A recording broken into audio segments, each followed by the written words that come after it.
శ్రీమాత్రే నమః. ఈ వీడియోలో మనం మిథున రాశి వారికి ఏప్రిల్ 19వ తారీఖు నుంచి 25వ తారీఖు మధ్యలో జరగబోయే వార ఫలాలు పరిశీలించినప్పుడు మిథున రాశి వారికి ఈ వారంలో కొన్ని ప్రత్యేకమైనటువంటి గ్రహాలు మార్పు కారణంగా మీ జీవితంలో మళ్ళీ కొన్ని కొత్త ప్రయత్నాలు చేయవలసి ఉంటుంది. ఆ ప్రయత్నాలు చాలా వరకు మీకు అనుకూలంగా మారడం జరుగుతూ ఉంటుంది. స్వయం కృషితో ఏదైనా ప్రారంభించే ఒక కొత్త ప్రయత్నం ఈ వారం మీరు మొదలుపెట్టే అవకాశం ఉన్నది. ప్రధానంగా రాశి యందు ఉన్నటువంటి గురువు, దశమ స్థానంలో నుంచి బుధుడు, అంటే వీరిద్దరి మధ్య పరివర్తన కారణంగా మీ యొక్క వృత్తిపరమైనటువంటి విషయాల్లో కొన్ని మార్పులు రావడం జరుగుతుంది. స్వయం కృషితో వృత్తిలో మార్పు కొరకు కానీ మీరు వృత్తిని అభివృద్ధి చేసే ప్రయత్నం చాలా వరకు ఈ వారం నెరవేరే అవకాశం ఉంటుంది. అంటే ఈ బుధుడు మిథున రాశిలో ఉంటే ఎటువంటి ఫలితం వస్తుందో, అలాగే గురువు దశమ స్థానంలో ఉంటే ఎటువంటి ఫలితం వస్తుందో, ఈ పరివర్తన కారణంగా ఈ వారం మీకు ఈ ఫలితం రావడం జరుగుతుంటుంది. ఇక్కడ మీరు ప్రస్తుతం ఉన్నటువంటి ఆదాయంతో పాటుగా వేరొక ఆదాయం కొరకు చేసే ప్రయత్నాలు చాలా వరకు ఫలించే అవకాశం ఉంది. ఇది విద్యార్థులకి చాలా అనుకూలంగా ఉంటుంది. గతంలో మీరు ఏదైనా ఒక కాలేజీలో సీటు గురించో, ఏదైనా ఎగ్జామ్ కొనుక్కో, కొత్త ఉద్యోగం కొనుక్కో ప్రయత్నం చేసి విఫలమై ఉంటే మరొకసారి ఆ ప్రయత్నం చేయడం వల్ల మీకు ఆ ప్రయత్నం తప్పకుండా నెరవేరే అవకాశం ఉంది. అలాగే వివాహ సంబంధించిన విషయాల్లో గతంలో మీకు ఏదైనా ఒక పెళ్లి సంబంధం చూసి దగ్గరగా వచ్చి ఏదో కారణం వల్ల అది పెండింగ్ ఉంటే ఈ సమయంలో మీరు ప్రయత్నం చేయడం వల్ల మళ్ళా తిరిగి మీ యొక్క పెళ్లి ప్రయత్నాలు పునఃప్రారంభమవుతాయి. అలాగే ఏదన్నా ఒక సంబంధం కూడా ఈ సమయంలో సెటిల్ అవ్వడం జరిగి ఒక నిర్ణయానికి రావడం జరుగుతూ ఉంటుంది. అలాగే మీలో ఉన్నటువంటి నైపుణ్యానికి ఒక గుర్తింపు కూడా రావడం జరుగుతూ ఉంటుంది. అలాగే ప్రధానంగా ప్రస్తుతం చేస్తున్నటువంటి వృత్తిలో కొన్ని అదనపు బాధ్యతలు మీ మీద పడే అవకాశం ఉంది. వాటిని మీరు చాలా సమర్థవంతంగా చాకచక్యంగా నిర్వహించే అవకాశం ఉన్నది. ఇక ప్రధానంగా శుక్రుడు ఇదే వారంలో 12వ స్థానం ప్రవేశం వల్ల, మరి శుక్రుడు 12వ స్థానంలోకి వచ్చినప్పుడు స్త్రీలకి విలువైనటువంటి ఆభరణాలు సమకూరుతూ ఉంటాయి. వ్యక్తిగతంగా స్త్రీల యొక్క ఉద్యోగ ప్రయత్నాలు, వివాహ ప్రయత్నాలు కూడా ఫలించే అవకాశం ఉన్నది. అలాగే వ్యక్తిగతంగా శుక్రుడు 12వ స్థానంలో ఉన్నప్పుడు కొన్ని అనుకోని ఖర్చులు రావడం జరుగుతుంటుంది. ఎక్కువగా ఎంటర్టైన్మెంట్ కార్యక్రమాల్లోనూ, శుభకార్యాల్లోనూ, పెళ్లి లాంటి కార్యక్రమాల్లో పాల్గొనడం జరుగుతూ ఉంటుంది. అలాగే చాలా కాలంగా ఎదురు చూస్తున్నటువంటి మీకు ఇష్టమైన వారిని ఈ సమయంలో మీరు కలుసుకోవడం జరుగుతూ ఉంటుంది.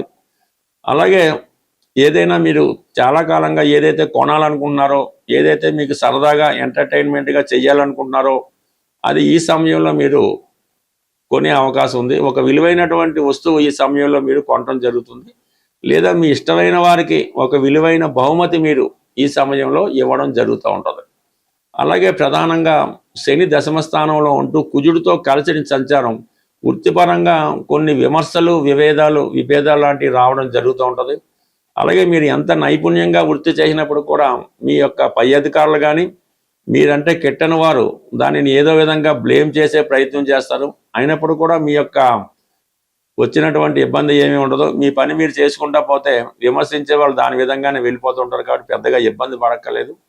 సో ఏదైనా మీరు చేసే వృత్తిలో మీ కొలీగ్స్ నుంచి సరైనటువంటి సహాయ సహకారాలు పొందలేకపోవడం జరుగుతూ ఉంటుంది. ఏదైనా కొత్త ఉద్యోగ ప్రయత్నాలు కానీ, ఉద్యోగం మార్పు కొరకు చేసే ప్రయత్నాలు కూడా చాలా వరకు మీకు ఫలించే అవకాశం ఉంది. ముఖ్యంగా దూర ప్రాంతంలో చేసే ఉద్యోగ ప్రయత్నాలు ఈ వారం ఫలించే అవకాశం ఉంటుంది. అలాగే విద్యార్థులు కూడా దూర ప్రాంతంలో కాలేజీ సీటు కొరకు, విదేశంలో చదువుకోనకో చేసే ప్రయత్నాలు కూడా కొంతవరకు ఈ సమయంలో ఫలించడం కానీ, దానికి ఒక మార్గం కానీ ఏర్పడే అవకాశం ఉంటుంది. ఈ నెల అంటే ఏప్రిల్ 19వ తారీఖు నుంచి 14వ తారీఖు మే వరకు కూడా ఈ శుక్రగ్రహం స్వక్షేత్రమైనటువంటి వృషభ రాశిలో ఉండడం జరుగుతుంది. అయితే ఇది సహజంగా ఈ వృషభ రాశి అన్నది సహజ రాశి చక్రంలో ధనస్థానం అవుతుంది. ఆ ధనస్థానంలో ధనాధిపతి ఉన్నప్పుడు ఆర్థిక పరంగా ఎవరికైనా సరే, ఏ లగ్నం వారికైనా, ఏ రాశి వారికైనా శుక్రుడు స్వక్షేత్రంలో ఉన్నప్పుడు ధన సంపాదన విషయంలో చాలా అనుకూలమైన పరిస్థితులు ఎదురవుతుంటాయి.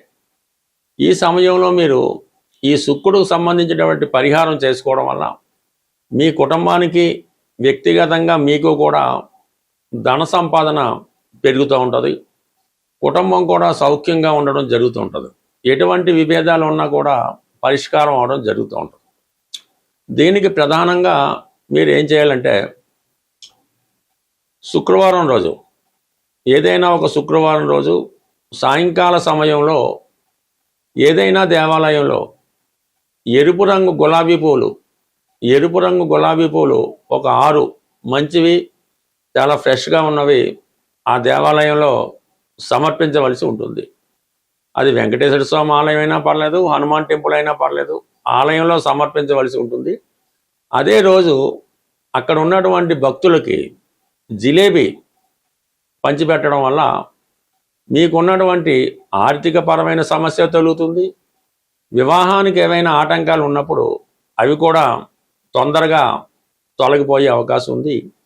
అదే ఇదే సమయంలో అంటే ఈ శుక్రుడు ఈ స్వక్షేత్రంలో ఉండగా మీ కుటుంబంలో ధనం నిలవాలంటే మీరు ఒక చిన్న పరిహారం చేయవలసి ఉంటుంది. ఈ పూర్వకాలంలో అంటే ఇప్పటికీ కూడా కొన్ని ప్రాంతాల్లో ఈ డబ్బులు వేసుకునే డిబ్బీలు అంటారు దాన్ని, మట్టితో చేసినటువంటిది డబ్బులు వేసుకునే ఒక చిన్న మట్టి కుండ లాంటిది తీసుకొని అది శుభ్రంగా ఇంటికి తీసుకొచ్చి దానికి శుభ్రంగా పసుపది రాసి ఆ మట్టి పాత్రలో ఒక పిడికెడు కళ్ళుప్పు, ఒక 5 గోమతి చక్రాలు, అలాగే రాగి నాణ్యాలు ఏవైనా ఉంటే కనీసం ఒక 6 కానీ 3 కానీ లేదంటే ఒక రాగి నాణ్యమైనా ఆ మట్టి పాత్రలో వేసి దానికి పైన ఒక ఎరుపు రంగు క్లాత్తో క్లోజ్ చేసి అది మీ దేవుడి మందిరంలో కానీ లేదంటే మీరు సామాన్లు దాచుకునే ప్రాంతంలో దాన్ని జాగ్రత్త పెట్టడం వల్ల అది నెమ్మదిగా మీకు ఆకర్షణ పెరిగి ధనం సమృద్ధిగా వచ్చే అవకాశం ఉంది. బట్ ఏదైనా ఈ శుక్రగ్రహం బలంగా ఉన్నప్పుడు మీరు ఒక 18 రోజులు కానీ 41 రోజులు కానీ ఒకే సమయంలో పర్టికులర్గా మీకు ఏ టైం కుడితే ఆ టైంలో మరి కనకదార స్తోత్రాన్ని పారాయణ చేయడం వల్ల కానీ వినడం వల్ల కానీ మీకు ఆర్థిక పరంగా చాలా అనుకూలమైన పరిస్థితులు ఎదురవుతూ ఉంటాయి. సో ఇదే సమయంలో ఎక్కువగా స్త్రీలను గౌరవించడం అంటే మీకు తల్లిగారికి కానీ పెద్దలు మీ కుటుంబ పెద్దలకు కానీ ఎవరైనా మంచి స్త్రీలకి మీరు ఈ సమయంలో వాళ్ళకి ఒక కానుకగా ఎరుపు రంగు చీర, జాకెట్టు, గాజులు, ఈ సౌభాగ్య వస్తువులు వాళ్ళకి మీరు కానుకగా ఇవ్వడం వల్ల మీకు వాళ్ళు సంతోషించినప్పుడు ఆటోమేటిక్గా మీకు ధన సమృద్ధి కూడా కలిగే అవకాశం ఉంది. బట్ ఏదైనా ఎవరి జీవితంలో అయినా మీరు ఆనందంగా సంతోషంగా ఉండాలంటే మీ ఆత్మీయులటువంటి స్త్రీలని మీ ఇంట్లో ఉన్నటువంటి స్త్రీలకి ఎటువంటి ఇబ్బంది రాకుండా వారికి ఏ లోటు రాకుండా చూసినప్పుడు ఆటోమేటిక్గా మీకు ధన సంపద పెరిగే అవకాశం ఉంటుంది, పెరుగుతుంది కూడా. స్వస్తి.